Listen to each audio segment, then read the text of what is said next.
Tema kita kali ini adalah penyebab runtuhnya rumah tangga. Walaupun kebanyakan dari kita sudah memasuki tahap akhir dalam berumah tangga, istrinya sudah ada di penghujung untuk menepi lagi untuk sampai ke tepian. Namun kita tidak bisa meyakini atau memastikan bagaimana ujungnya rumah tangga itu. Karena banyak sekali contoh-contoh soal walaupun sudah tua-tua, kakek-kakek, nenek kok di ujungnya malah bercerai gitu. Banyak sekali. Maka rumah tangga yang kita bina ini seperti halnya meletakkan telur di ujung tanduk. Harus hati-hati, harus kita pelihara, harus kita rawat sebaik mungkin. Karena apa? Karena bahtera rumah tangga yang sedang berlayar ini tidak akan berhenti mendapatkan gelombang-gelombang ujian sampai dosa kita habis. Sampai dosa kita habis, Allah tidak akan berhenti memberi ujian-ujian, cobaan-cobaan. Kadang besar gelombangnya, kadang kecil. Kadang iman kita naik, kadang iman kita turun, kadang emosi kita tidak stabil. Itu akan selalu datang sampai dosa kita habis atau sampai dengan akhir hayat kita. Kalau dosa kita habis kayaknya nggak mungkin. Jadi mungkin sampai dengan akhir hayat kita itu akan terus ada.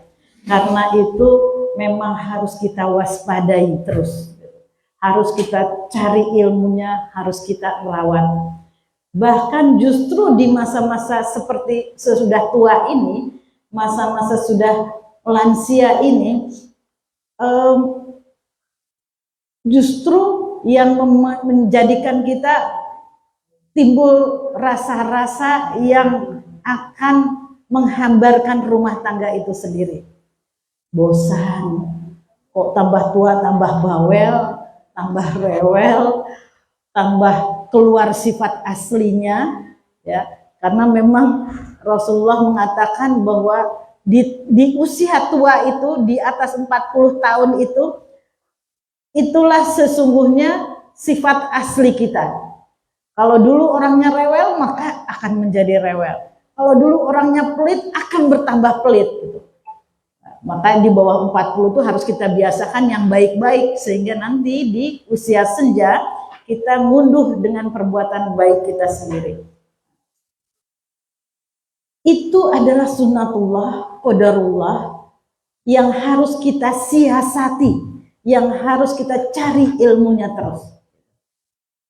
Salah satu contoh saya mensiasati dengan suami saya yang sudah 37 tahun menikah, alhamdulillahirobbilalamin. Kita harus syukuri berapapun tahunnya itu. Kalau kita lihat artis-artis baru seminggu, baru setahun, baru 2 tahun divorce, padahal pestanya besar-besaran, 7 hari 7 malam tayang terus di TV, tapi ternyata akhirnya hancur juga. Maka pernikahan yang sudah ada ini, mari kita syukuri betul-betul Allah telah menjaga pernikahan kita. Allah memang yang menjaga pernikahan kita, tetapi kita sendiri harus mensiasati. Tadi yang seperti saya katakan, saya sudah 37 tahun. Apa nggak ada gelombang ujian-ujian? Banyak. Banyak, terutama tadi sifat-sifat asli keluar semua. Sifat-sifat asli keluar semua antara suami dan istri. Nah, bagaimana cara mensiasatinya itu? Kami ini bukannya tanpa ujian, sekali lagi ya, bukannya itu, tetapi kami mensiasatinya dengan sebuah kesepakatan. Kami selalu mengingatkan sebuah kesepakatan. Mas, kita ini berada di penghujung yang ujiannya lebih banyak, karena setan itu belum sukses kalau belum memisahkan antara suami dan istri. Jadi semakin lama itu semakin setannya itu banyak banget, godaannya besar banget gitu. Jadi kami bikin sebuah kesepakatan. Apa? Kalau di usia tua ini Untuk bahagia itu perlu kesepakatan. Karena alah udah tua ngapain lagi gitu. Tapi enggak, kita harus punya, Mas, kita sepakat untuk bahagia yuk gitu. Jadi harus punya kesepakatan untuk bahagia kalau udah pernikahan di usia tua. Kalau dulu-dulu ya bahagia terus, tapi kalau udah tua itu di mana bosan keluar, terus seenaknya, terus ya sifat-sifat asli keluar, terus ya udah merasa egois butuhnya sendiri. Maka bahagia itu butuh kesepakatan. Kita sepakat untuk bahagia. Caranya gimana? Caranya kita sebelumnya, kenapa harus sepakat? Karena saya bilang bahwa salah satu dari kita itu akan pergi. Salah satu dari kita ini akan segera pergi. Bisa kamu duluan, bisa saya duluan. Maka waktu yang singkat ini mari kita bahagia. Dengan cara apa? Waktu yang singkat ini mesralah sepagi mungkin. Karena waktunya singkat, lagi tinggal berapa tahun lagi, atau 10, atau jangan lama-lama lah, ntar kalau udah tua-tua saling merepotkan gitu. Itu waktu yang singkat ini salah satu kita akan pergi, maka yang singkat ini kita perpanjang. Dengan cara apa? Mesralah sepagi mungkin. Waktu kita masih punya anak-anak kecil, sepagi mungkin kita berantem. Ada aja masalahnya, anak mau sekolah, ini uang ini, segala macam. Ini yang susah dibangunin, ini yang pokoknya ketika dulu ya sepagi mungkin kita berantem. Tapi ketika di akhir penghujung ini, di mana salah satu dari kita akan pergi, maka mesralah sepagi mungkin. Jam berapa kita sanggup bangun? Jam 3, jam 2, jam 4. Bangunin pasangan kita itu dengan sebuah kemesraan. Gitu. Udah enggak, itu harus dibikin. Memang harus dibikin, harus diusahakan. Enggak timbul dari diri sendiri, enggak. Tapi ketika kita melihat pasangan hidup kita, Masya Allah, 36 tahun kita sudah bersama, dan kita sudah berada di penghujungnya. Bisa malam ini, besok, atau lusa, saya akan tidur sendiri. Atau kamu akan tidur sendiri. Nah, itu dibikin. Maka ketika saya bangunin, Mas, ayo bangun. Udah jam 3, mari kita bersyukur sama Allah atas segala nikmat yang sampai saat ini kita dapatkan. Berbagai macam ujian sudah kita lalui, Mas. Ayo Mas, bangun Mas. Kita bersujud sama Allah, Mas. Tinggal sebentar lagi kok. Nggak lama kita disuruh ibadah. Ayo bangun Mas. Pokoknya dengan sepenuh jiwa gitu, kita bangunin. Nah, udah bangun, sholat tahajud bareng saya biasanya. Beliau jadi imam, saya di belakangnya sambil membetulkan hafalan-hafalan yang kita hafal. Gitu, berimam itu Masya Allah, sakinah di malam itu tuh luar biasa kita akan dapatkan. Sakinah, ketenangan jiwa, rasa syukur yang berlipat ganda. Karena tidak ada yang kita urusi di tengah malam. Nggak ada yang ganggu kita. Nggak ada klien telepon, nggak ada. Cuma antara kau dan aku dan Allah gitu. Allah berada di tengah-tengah kita, betapa nikmat dan syahdunya. Masya Allah, ini mohon maaf nih para janda, gitu. Betapa syahdunya hanya kita bertiga dengan Allah. Imam-imana. Setelah kita itu berdoa bersama, kemudian biasanya kita ngobrol tentang anak-anak, tentang kehidupan kita selanjutnya, tentang menyelesaikan urusan-urusan kita yang belum terselesaikan. Terus kalau udah habis sholat subuh, biasanya kita mau kemana? Gitu. Mau pengajian, atau mau jalan-jalan gitu.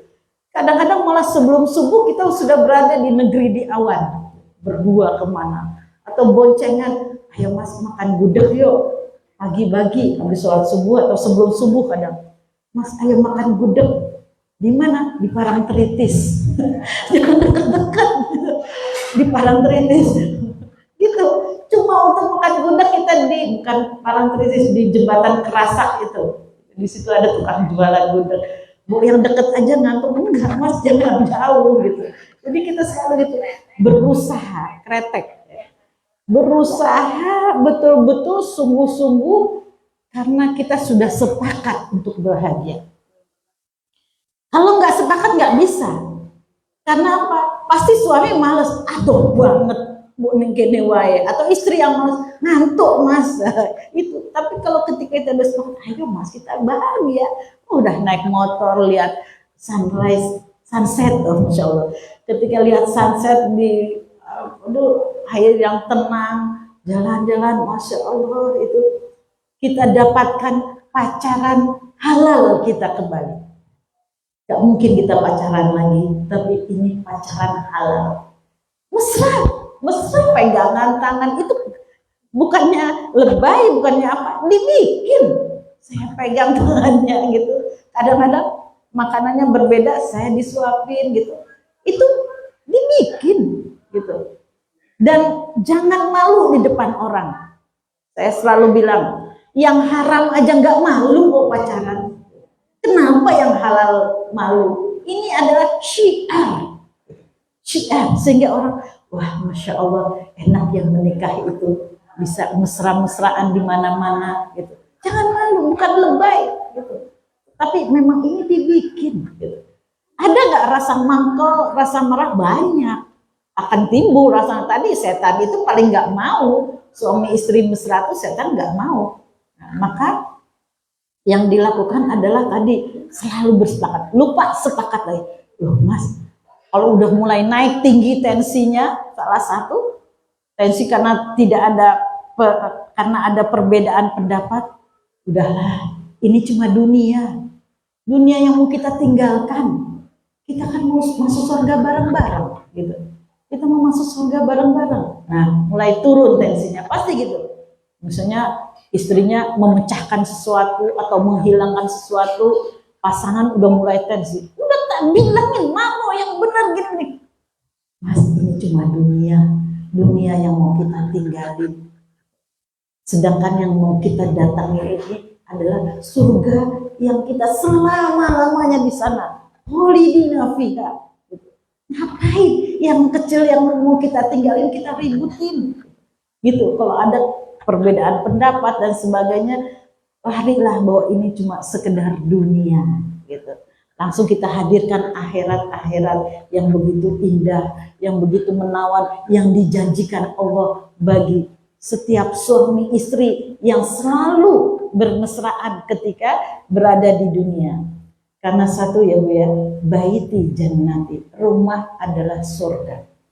Ya, semua hafal. Baiti jannati, rumahku adalah surgaku. Dan tidak akan orang mendapatkan surga di akhirat apabila di dunianya rumahnya tidak menjadi surga. Coba. Ada pilihan lain bagi kita. Kecuali apa? Menjadikan rumah kita ini surga.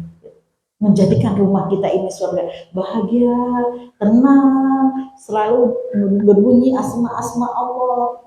Bukan menjadi neraka, ribut terus, berantem terus. Karena pertengkaran yang terus-menerus itu adalah maksiat gitu. Maksiat kepada Allah, tanda tidak ada syukurnya kita kepada Allah. Nah, itu sekelumit yang bisa saya contohkan. Rumah tangga ini yang pertama harus kita syukuri. Kita dipilih Allah untuk bisa membina rumah tangga. Ternyata rumah tangga itu, pernikahan itu adalah separuh dari semua kenikmatan yang Allah berikan kepada manusia. Jadi kalau ada orang yang belum menikah dengan yang sudah menikah, maka yang belum menikah itu hanya dapat separuh dari kenikmatan yang Allah kucurkan kepada manusia. Tetapi yang sudah diberi kesempatan menikah itu mendapatkan separuhnya lagi. Maka sampai di sini aja kita udah harus bersyukur. Ya Allah, sebuah kenikmatan yang separuh dari kenikmatan yang Engkau berikan sudah Engkau berikan padaku. Maka ini dulu yang kita syukuri. Kalau kita melihat surat Ar-Rum ayat 21, apa? Wa min ayatihi an khalaqalakum min anfusikum ajwaja litaskunu. Nah, ya. Sesungguhnya aku ciptakan kamu, ya, berpasang-pasangan untuk apa? Untuk mendapatkan ketenangan. Jadi sudah pasti orang yang menikah itu adalah sudah dibekali oleh Allah ketenangan. Tenang itu mahal harganya, Bu. Tenang itu tidak didapatkan dari harta. Coba berapa banyak orang yang saya dengar lihat di ini TikTok atau itu orang yang pakai tas Hermes itu, Bu. Berapa harganya, bawa rumah kemana-mana. Sedangkan yang satu bawa tas yang mungkin harganya cuma itu tas kayak gitu, mana yang bahagia coba? Nah, bisa kita lihat ketika mereka masing-masing berdua pergi berjalan, tiba-tiba ada hujan. Kira-kira tas plastik itu tadi bisa nggak kita, mau nggak kita nutup di kepala kita? Tapi kalau yang pakai Hermes, kita yang melindungi dia sampai ketakutan, aduh basah apa enggak gitu. Di mana coba? Dibawa kemana-mana, kita udah takut-takut hilang. Dipegang orang, aduh rusak. Nggak ada ketenangan, Bu.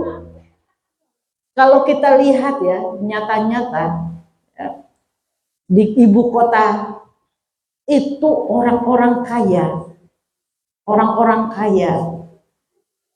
itu pagernya pendek apa tinggi, Bu? CCTV di mana-mana, bisa tidur nyenyak nggak itu? Tiap hari lihat CCTV di dapur, di ini, pokoknya nggak karu-karuan. Tapi orang-orang yang sederhana aja, sering-sering pintu nggak dikunci, aman-aman aja. Seperti rumah dakwah ini, nggak ada apa-apa, nggak ada isinya. Rumahnya memang besar, tapi barangnya nggak ada isinya. 24 jam siapa yang masuk. Betul. Ibu datang ke sini jam 2, kan dikunci, kuncinya ada di bawah keset. Selalu di situ standby gitu. Karena saya nggak ada yang dikhawatirkan, apa yang mau diambil? TV aja nggak ada. TV aja nggak ada. Nah, jadi bukan itu kita dapat dari ketenangan itu, bukan daripada harta. Apalagi kalau hartanya didapat dari hal yang tidak halal. Takut aja, baru datang KPK langsung digelontorin sekian miliar. Padahal KPK-nya belum nanya-nanya apa-apa. Saya transfer ya Pak, saya transfer. Nah, itu kelakuan orang-orang yang punya harta yang tidak halal. Takut aja, Bu. Datang wartawan, baru 2 orang di sana langsung amplop tebel dikeluarin. Betul, Bu. Wartawan itu kaya, jangan dikira wartawan itu ecek-ecek. Paling ditakuti oleh para koruptor itu paling ditakuti. Siapa itu? Wartawan gitu. Saya pernah, Bu. Saya pernah nih ada orang yang berhutang sama saya. Wah, saya tagih berulang-ulang, dia pejabat. Saya nggak usah sebutin pejabat di kepolisian. Wah, nggak mau nemuin, wah pokoknya berkali-kali. Akhirnya gampang. Teman saya wartawan Tribun, Tribun, tolong kamu tagihin ini.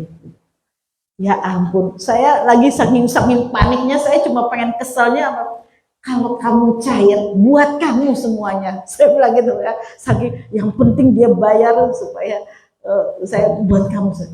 Itu nggak sampai 5 menit, 10 menit keluar dia bawa nitek gitu. Kenapa? Cuma Assalamualaikum Pak, saya dari wartawan Tribuns. Tribuns, ini saya dititipi dari Pelangi Foto untuk menagih. Oh iya, langsung gitu coba. Langsung keluar coba. Nah, jadi itu karena apa? Orang bersalah itu hatinya tidak diberi ketenangan. Jadi kenapa pernikahan itu litaskunu ilaiha. Terus mawaddatang warahmah gitu kan, diberi rasa tenang, bahagia itu karena apa? Dia memasuki gerbang yang halal gitu. Maka kalau pegangan sama suami jangan takut, tenang aja, gak akan digerebek kan, gak akan digerebek gitu. Ini ada cerita lagi, ada adik saya dulu dijodohin, nikahnya dijodohin gitu kan. Makasih Bu. Nikahnya dijodohin. Akhirnya apa? Asal suaminya masuk kamar, dia di luar. Gitu. Gak berani. Suaminya keluar, baru dia masuk kamar. Terus gitu. Sampai malam, kita malam pertama, ini kenapa nih anak kok di luar terus gitu ya. Ini anak gimana? Akhirnya kita kakak-kakak yang banyak itu, kami kan 12 bersaudara.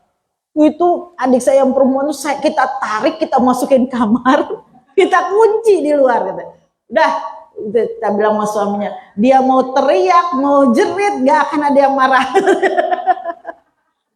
Karena apa tadi? Sudah ada ketenangan gitu. Dia dimasukin kamar, dia wah itu pokoknya didorong-dorong masukin kamar gitu. Nah, itu gak akan ada yang protes gitu. Disinilah nikmatnya pernikahan itu. Litaskunu, tenang.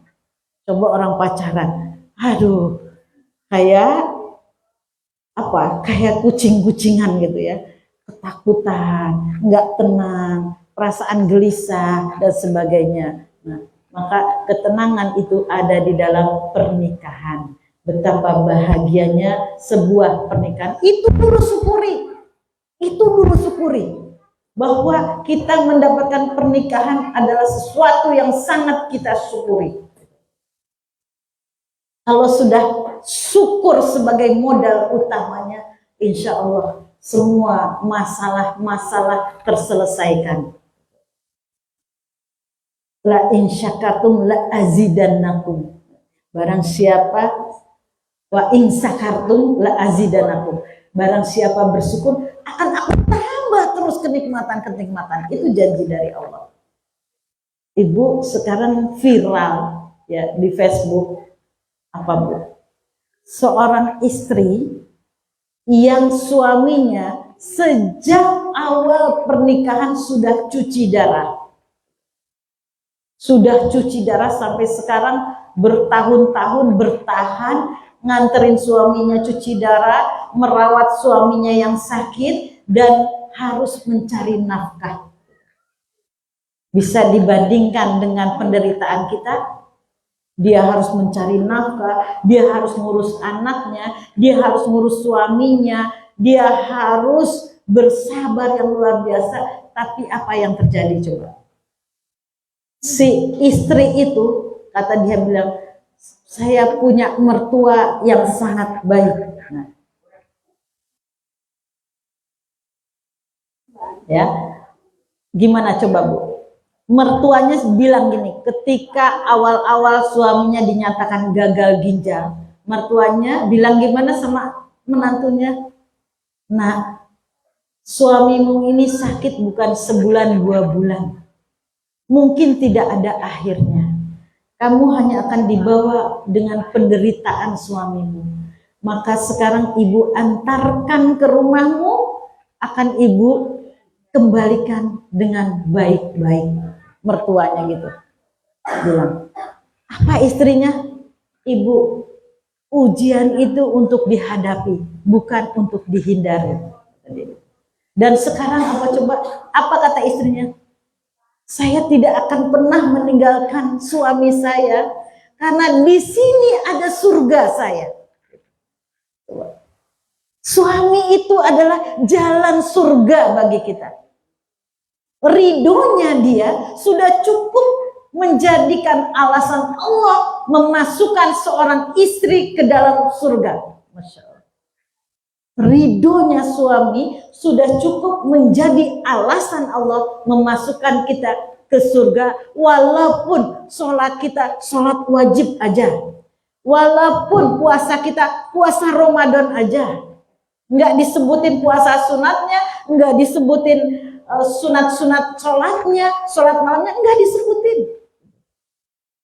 Karena dia taat kepada suami, sehingga suami meridhokan seorang istri, sudah cukup bagi Allah memasukkan seorang istri ke dalam surga. Sehingga ini suami itu menjadi jalan termudah seorang istri untuk memasuki surga. Dari syukur ke syukur itu, lihat orang yang di bawah kita, Ibu. Jangan lihat, wah enak ya dia mah, suami baik, kaya, dan sebagainya. Enak kalau jadi dia mah saya juga taat sama suami. Enggak gitu ukurannya, Bu. Allah itu maha adil. Sejauh mana, seberat apa kita mengarungi kehidupan rumah tangga, seberat itu pula balasan yang akan kita dapatkan. Orang-orang yang hidupnya senang, suami baik, harta berlimpah, anak-anaknya sukses, itu di mana sabarnya? Gak ada sabarnya, nggak bisa sabar dia, nggak akan diberi balasan sabar, pahala sabar. Tetapi yang begitu bertubi-tubi ujian yang dia dapatkan, disitulah letak pahala yang berlipat ganda dan percepatan untuk menaikkan, memberatkan timbangan amal solehah kita. Jadi jangan lihat ke atas, coba lihat yang ke bawah, yang orang-orang sabar. Bagaimana kita belum jadi Siti Asiyah. Siti Asiyah seorang yang taat, yang baik, punya istri orang paling jahat di dunia ini. Bahkan mengaku sebagai Tuhan. Paling jahat. Membunuh orang seenaknya. Membunuh anak laki-laki yang baru lahir dengan semaunya. Ribuan, ratusan, jutaan mungkin. Anak laki-laki yang baru lahir dibunuhnya. Istrinya seorang yang sangat taat kepada Allah. Ujian paling berat gimana itu dibandingkan Siti Aisyah? Apakah kita sudah seperti Siti Aisyah? Keimanan, ketakwaan kita? Kenapa baru punya suami bertingkah kita udah merasa paling menderita di dunia ini? Gitu. Jadi ini yang perlu kita lihat ke bawah. Bagaimana tadi seorang istri yang baru menikah sudah dapat ujian, suaminya nggak mampu apa-apa, sakit tiap saat, cuci darah. Udah uang keluar habis, dia harus bekerja, harus membesarkan anak, harus merawat suami. Dia sabar, dia senang-senang aja karena tahu dia ada surga di situ. Tujuan kita masuk surga gitu. Nah, ini. Jadi kenapa sebenarnya satu hal, kenapa rumah tangga itu hancur? Yang pertama memang kurang bersyukur, kurang sabar. Sebenarnya umat Islam itu paling enak loh, punya contoh ya.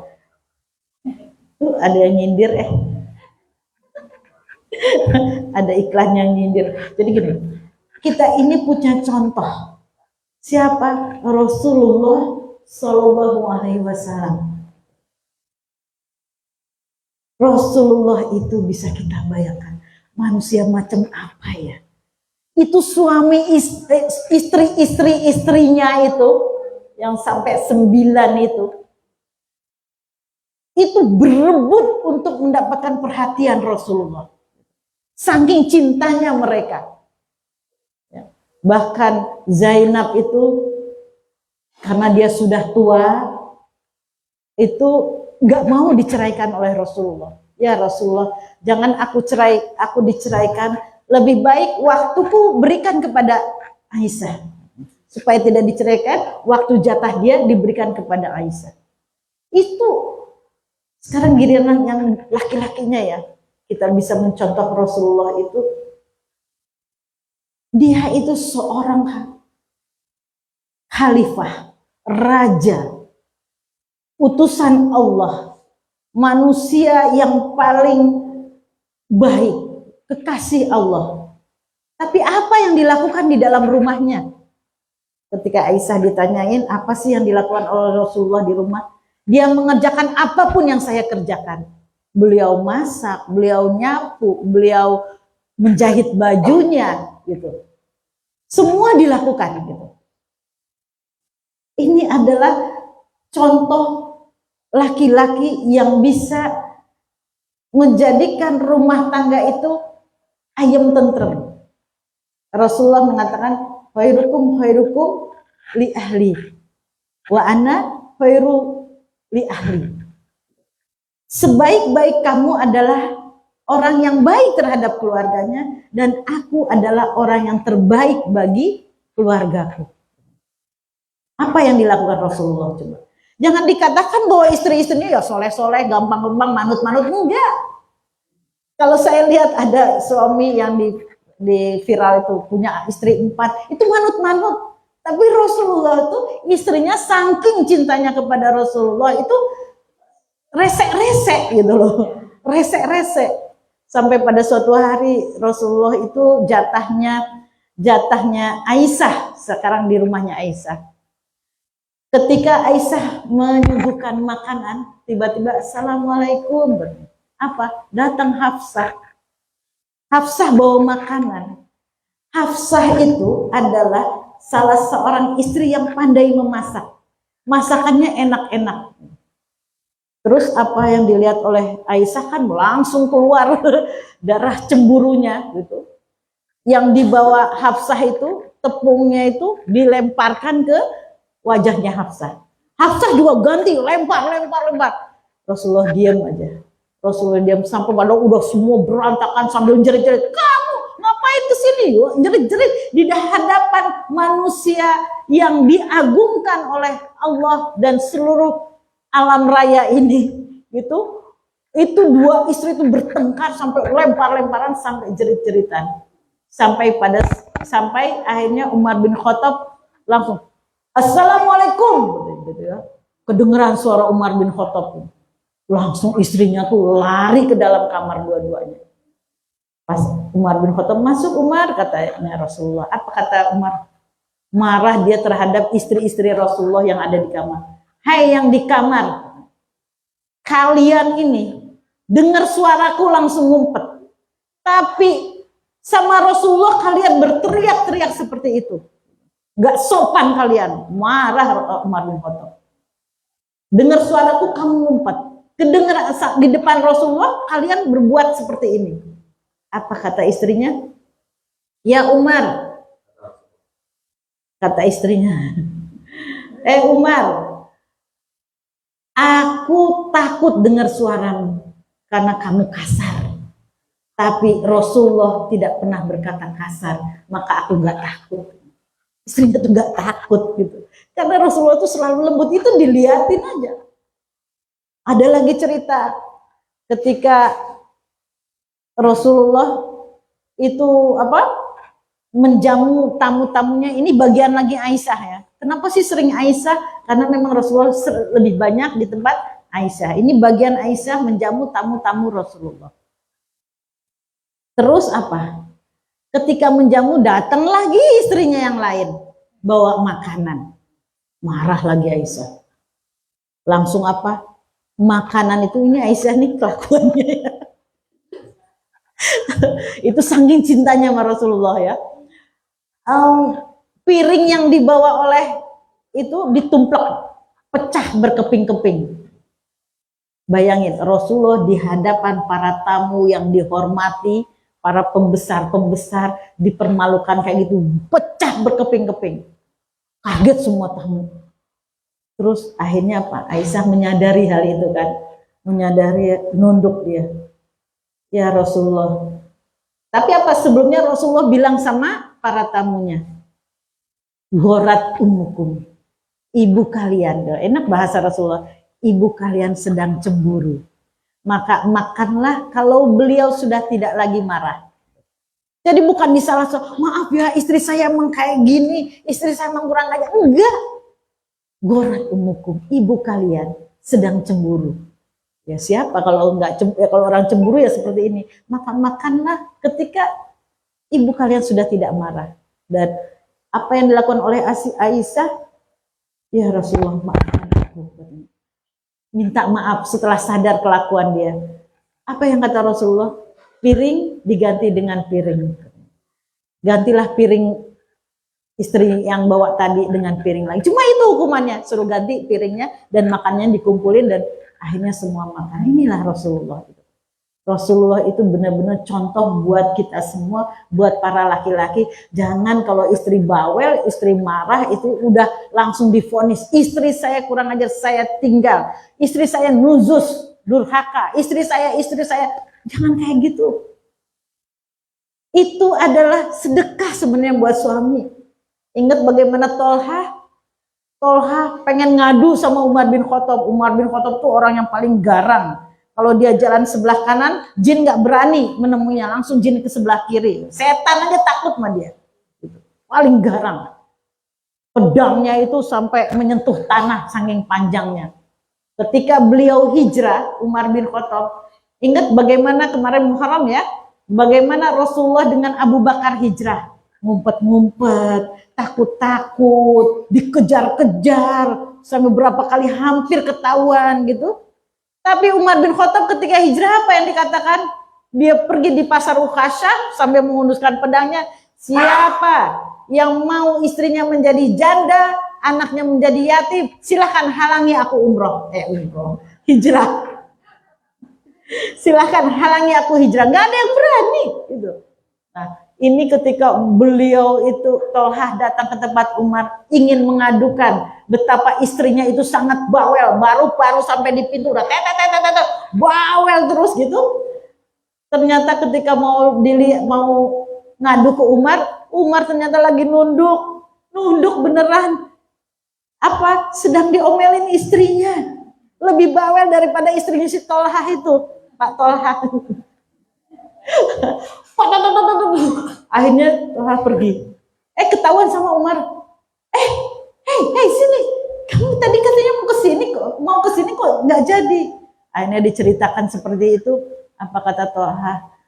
Ini ajaran Rasulullah. Sesungguhnya kemarahan istri adalah surga buat kita. Sedekah buat suami gitu. Jadi suami nggak sedekah, ketika mendengar omelan istri itu dianggap sedekah.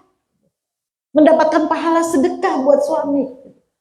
Jadi ya itu tadi, suami istri itu harus selalu merasakan apa?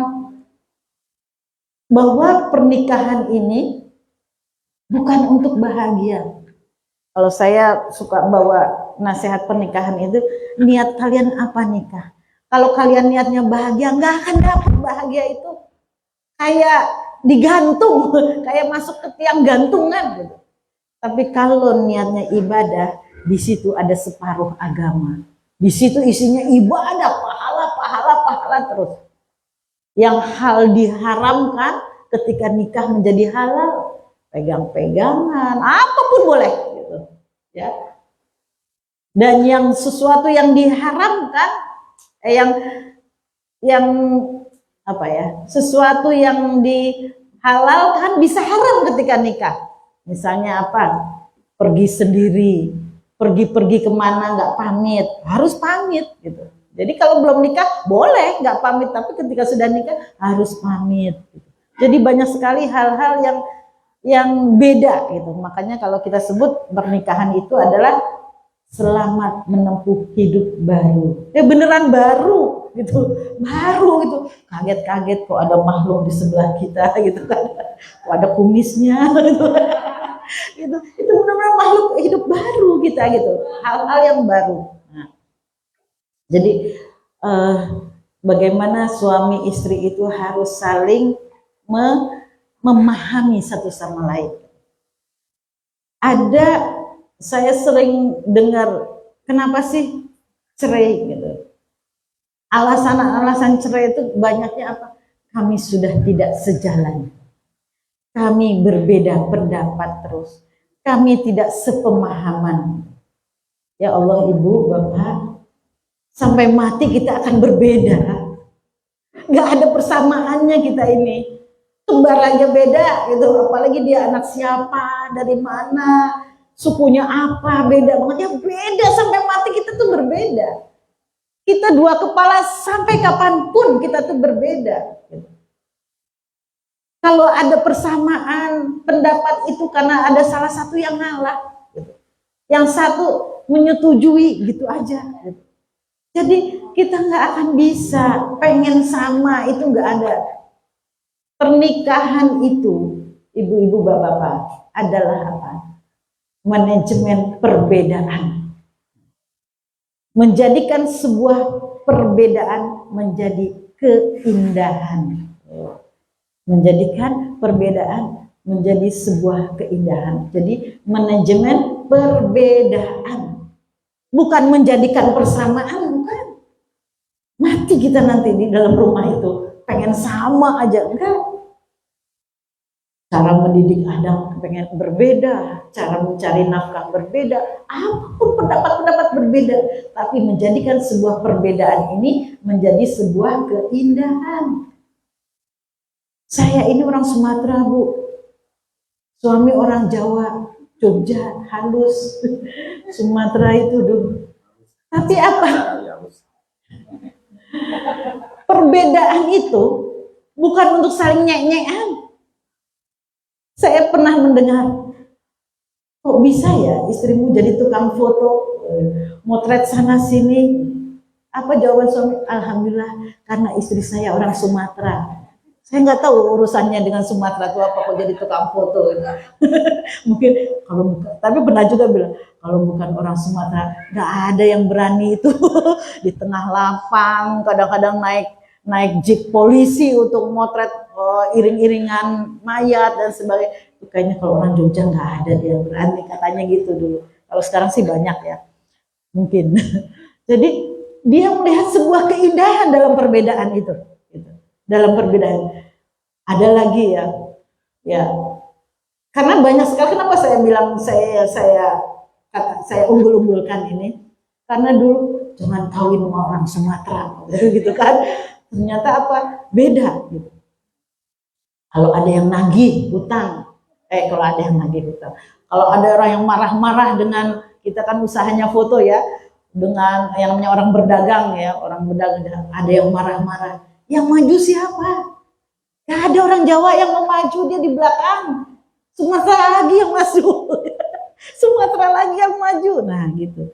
Tapi giliran untuk mengkluskan order, nah mari orang Jawa, kamu bisa ngomong Jawa halus. Kalau ngomong Jawa halus tuh pasti diterimanya juga dengan halus gitu. Nah, itu jadi indah sekali perbedaan ini. Tapi nggak harus Jawa dengan Sumatera. Jogja dengan Jogja juga berbeda. Karena orang tuanya berbeda, tapi gimana menjadikan perbedaan ini sebuah keindahan.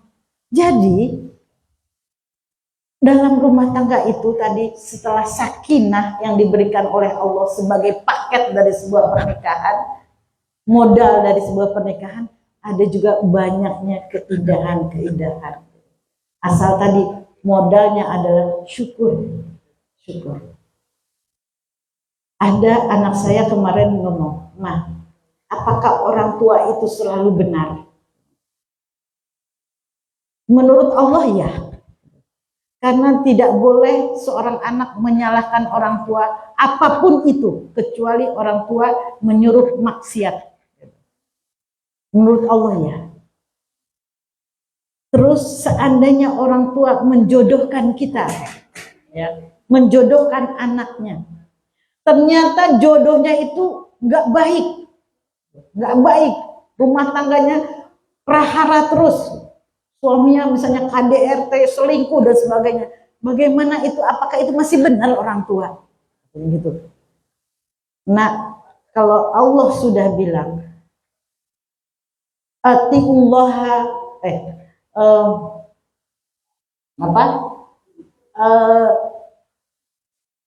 ridullahu waridal walidain. Ridhonya Allah ada di dalam ridhonya orang tua. Suhtullah wa suhtul walidain. Marahnya Allah adalah marahnya di orang tua, maka orang tua itu tidak salah, tetap tidak salah meskipun jodohnya ternyata tidak baik. Ada contoh, saya bilang ya, ada contoh ya. Ketika suami istrinya itu dijodohkan sama orang tuanya. Nah, kamu harus nikah dengan ini, tanpa minta persetujuan, tanpa bapaknya langsung, kamu harus nikah dengan orang ini. Akhirnya nikah. Ternyata apa? Ternyata hidupnya itu tidak bahagia. Suaminya itu tidak baik. Selama berumah tangga istrinya penderitaan aja. Tapi apa yang dilakukan oleh anak solehah ini? Diem. Di depan bapaknya dia selalu baik-baikin suaminya. Padahal suaminya udah nggak pulang 3 hari, 7 hari gitu kan. Mana suamimu? Oh lagi ini pak, lagi kerja tugas luar. Oh lagi nganter dagangan. Padahal istrinya nggak tahu di mana suaminya itu. Saking kurang ajarnya istri. Tapi di hadapan bapaknya dia baik-baikin suaminya. Sampai akhirnya bapaknya tahu. Nah, maafin bapak ya. Ternyata kamu nggak bahagia. Ternyata suamimu jahat sekali. Maafin bapak ya, maafin bapak. Terus apa kata anaknya? Pak, saya selama ini diam. Saya nggak mau ngadu ke bapak. Karena itu pilihannya bapak. Dan pilihan bapak tidak akan salah. Tidak akan salah, Pak. Salah menurut kita belum tentu salah menurut Allah, kata dia gitu. Si istrinya soleha itu. Terus kata bapaknya, kalau kamu mau cerai silahkan. Bapak udah tahu gimana kelakuan suaminya. Apa kata istrinya? Selagi ada bapak di sini, saya nggak akan cerai pak. Karena saya nggak ingin bapak merasakan bahwa pilihan bapak adalah salah. Akhirnya apa? Bapaknya meninggal dan ini nyata ya Bu ya, saya nggak ngarang. Bapaknya meninggal ternyata suaminya semakin menjadi-jadi jahatnya dan akhirnya Islam membolehkan cerai. Gitu ya. Islam itu tidak mengharamkan cerai. Akhirnya mereka cerai. Dan apa sekarang? Istrinya tuh bilang kemana-mana. Mungkin karena saya patuh sama orang tua, Allah menggelontorkan rezeki saya yang nggak terkira. Kalau di Jogja mungkin dia nomor 5 terkaya lah, seorang janda nomor 5 terkaya lah di Jogja ini. Kaya mau, wah kayak nggak terbendung, wah laris banget, udah punya ini. Saya nggak mau nyebutin takut ketahuan orangnya kan. Wah pokoknya gitu. Selalu dia bilang ini karena saya patuh sama orang tua. Jadi balasan Allah itu belum tentu di dalam rumah tangga kita.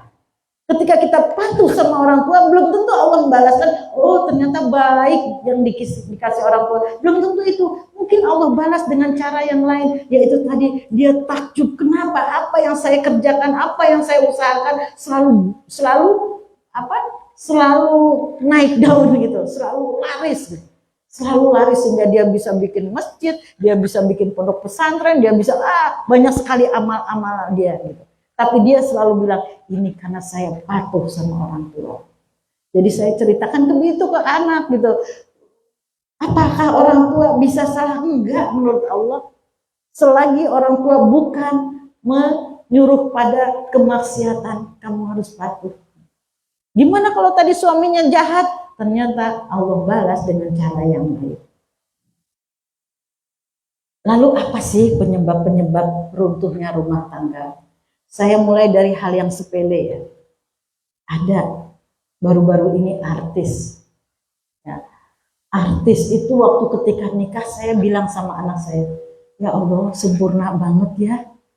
Istrinya kaya, suaminya ganteng, agamanya bagus.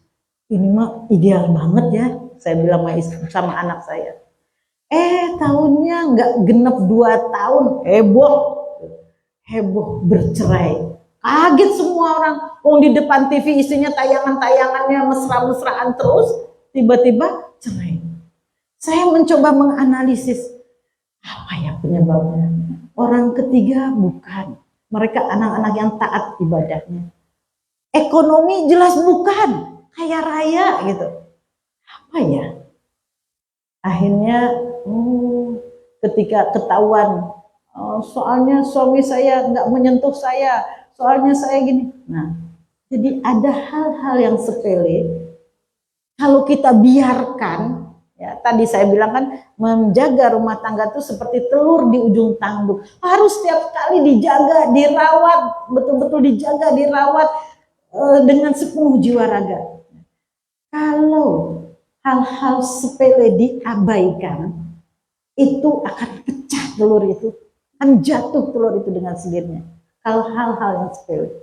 Dan itu yang saya lihat dari rumah tangga itu sebenarnya hal sepele yang ditumpuk-tumpuk. Yaitu apa? Kurangnya perhatian suami terhadap perasaan istri. Terhadap perasaan istri. Bukan perhatian, perasaan istri. Jadi mungkin istri pengen dibelai, mungkin istri pengen disayang gitu. Suami udah halal ini, udah seperti rutinitas aja hidup ini. Itu yang namanya tidak dirawat pernikahan. Kayak rutinitas pulang kerja, ya itu ini tidak dirawat. Nah itu akan menyebabkan bertumpuk-tumpuk rasa sakit, kesel dan sebagainya, akhirnya berbuah pada sebuah perceraian. Ini hal yang menurut saya sangat sepele, karena kebanyakan cerai itu ya gara-gara ekonomi, ya, gara-gara selingkuh, gara-gara apalagi judi misalnya.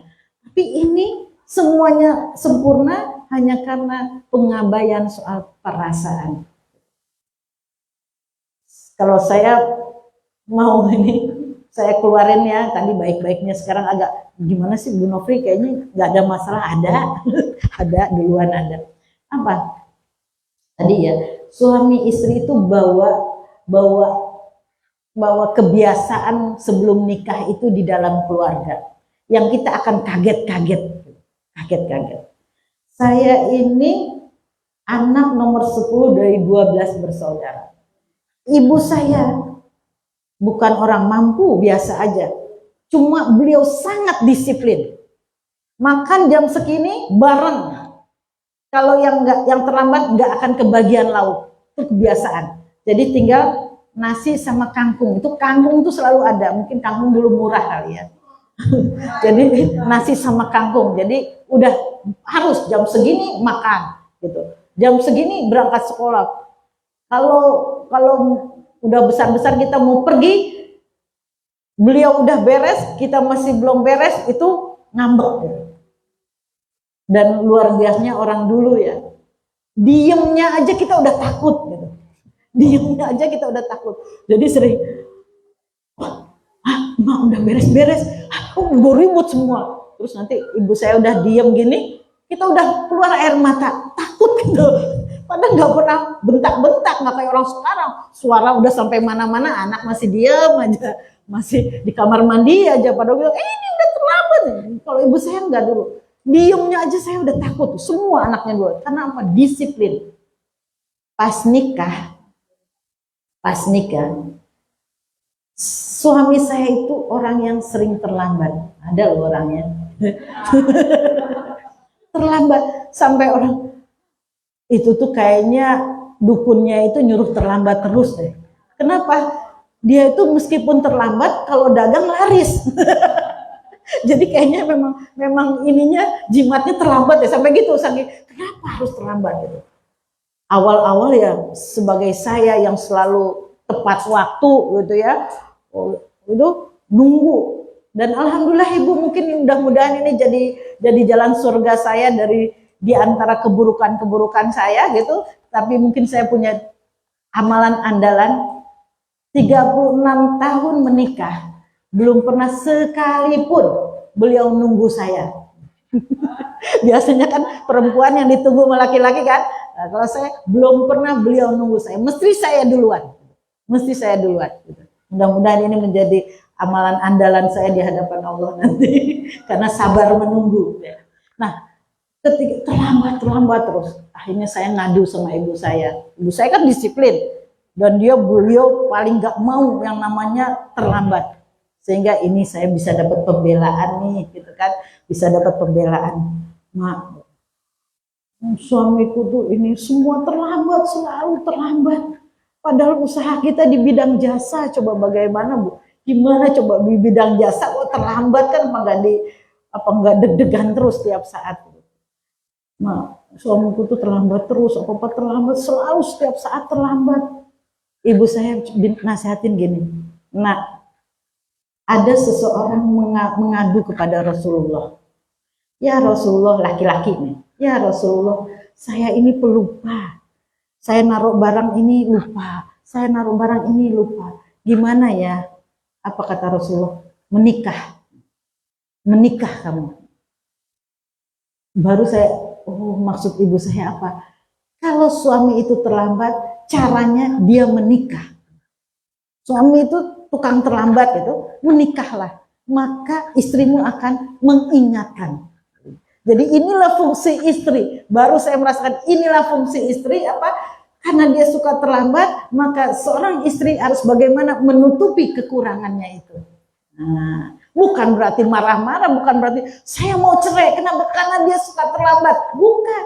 Tapi bagaimana pasangan itu, ya, memang kan pasangan kata Allah. Artinya apa? Saling menutupi, saling menyempurnakan semua kekurangan pasangan lainnya satu sama lain. Jadi gitu, ibu saya langsung menikah. Jadi ibu saya cuma bilang gitu, ketika orang pelupa datang kepada Rasulullah, dia menyuruh menikah.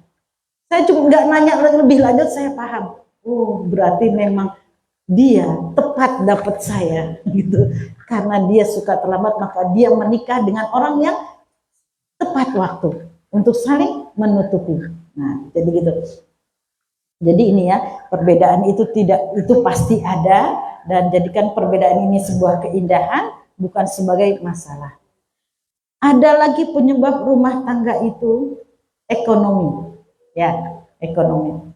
Saya ini, Masya Allah, terakhirlah ya, satu aja ini. Saya ini jurusan peradilan agama.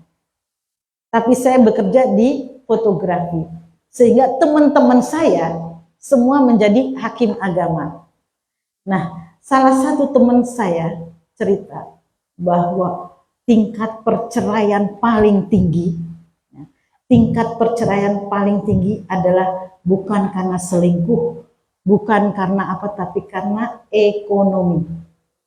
Dan 70%-nya adalah gugatan seorang istri terhadap suami. Jadi bukan suami yang menceraikan istri, tapi gugatan istri untuk minta cerai kepada pengadilan untuk minta bercerai dengan suaminya. Gara-garanya ekonomi. Maksudnya ekonomi, apakah dia kurang ekonominya? Apakah karena dia miskin? Apakah karena dia nggak cukup dalam kehidupannya? Ternyata itu cuma 20-30%. 70%-nya mereka yang menggugat karena ekonomi karena istrinya kaya atau karena istrinya bekerja. Jadi yang berani menggugat cerai itu karena istri bekerja, karena istrinya kaya, karena istrinya lebih kaya, dia akhirnya menggugat cerai. Nah ini bahayanya, makanya Islam itu mengatur sebaik-baik mungkin bahwa seorang istri tidak diwajibkan mencari nafkah. Titik. Seorang istri tidak diwajibkan mencari nafkah. Lah, Islam kok kita keminter dengan ajaran Rasulullah, ya. Akhirnya tadi apa? Mudahnya perceraian, terbanyak perceraian adalah karena seorang istri itu bekerja dan menggugat secara ekonomi karena ekonomi dia lebih mampu dibandingkan suaminya. Islam melarang seorang istri ini bekerja, ini dampaknya. Terus kemudian maka istri itu tidak berkewajiban mencari nafkah Islam.